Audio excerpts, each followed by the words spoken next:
यहाँ पर हो जाती है। लेकिन हमारे साथ भारतीय जनता पार्टी की जो स्पोक्स पर्सन है, प्रवक्ता है नित्या पारिक जी, वो कनेक्ट हैं। नित्या जी, ये कहा जा रहा है सामने से कि भारतीय जनता पार्टी को माइनॉरिटी से नफरत है, इसीलिए उनके लिए जब कोई निर्णय लिया जाता है, उनके हित में कोई काम होता है तो बीजेपी के पेट में दर्द होने लगता है। ये तुष्टीकरण नहीं है, ये कार्य है जो कि हर सरकार को करना चाहिए।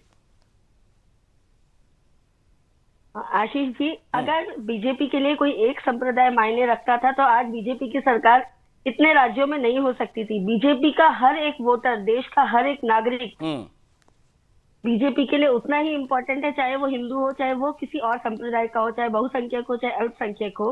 और आप देख सकते हैं, जब भी बात किसी भी तरीके के गवर्नमेंट के जो फैसिलिटीज की आती है, उसमें कभी भी बीजेपी के द्वारा कोई हिंदू या मुस्लिम को या किसी और संप्रदाय को टारगेट नहीं किया जाता है, या किसी एक संप्रदाय को ज्यादा है या किसी एक संप्रदाय को कम सुविधा हो, ऐसा कोई भी आज तक जियो किसी भी बीजेपी की सरकार द्वारा पास नहीं किया गया है। लेकिन तेलंगाना सरकार में ये पहली बार नहीं है, ऐसा कई बार हो चुका है। आज हमारे मुख्यमंत्री रेवंत रेड्डी जी ने ये फैसला लिया, बहुत ही खुशी की बात है।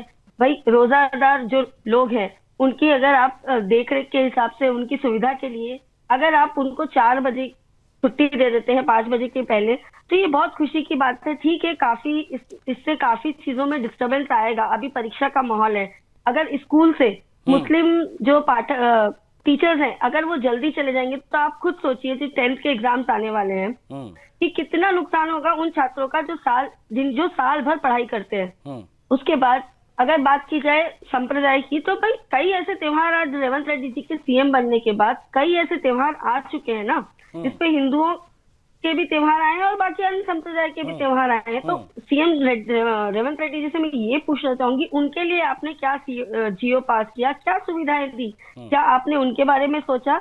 जब नवरात्रि का त्योहार आता है तो आपको वक्त की पाबंदी दिखती है, जब आपको 9 दिन जो हमारे नवरात्रि में पूजा पाठ किए जाते हैं, जो माता की बड़े बड़े भव्य मूर्तियां बिठाई जाती है, जब उस वक्त आप सारे रेस्ट्रिक्शंस वहां लगाते हैं। जब गणेश जी की प्रतिमाएं बैठी जाती है 10 दिन के लिए, जब वो प्रतिमाएं बड़ी बड़ी भव्य रूप से बड़े बड़े पंडालों पे बैठती है, जब याद नहीं आता है, लेकिन जब उनको विसर्जन करने की बारी आती है, जब सरकार की नींद खुलती है, तो ये कोई, हम ये नहीं चाह रहे कि किसी संप्रदाय से हमारी कोई दुश्मनी है, जाति दुश्मनी है। ये तो गवर्नमेंट के द्वारा ऐसा प्रोपेगेंडा किया जा रहा है कि सिर्फ उनको ऐसा लगता है कि हिंदू वोट बैंक, मतलब वही बात घूम फिर के आ जाती है नित्या जी की भेदभाव, ये भेदभाव नहीं चलेगा हिंदुओं के साथ। हिंदू बहुसंख्यक हैं इस देश में और हिंदू ही इस देश की पॉलिटिकली देखा जाए या तमाम तरीके से, तमाम परिप्रेक्ष्य में अगर देखा जाए तो बहुत सारी चीजें तय करते हैं।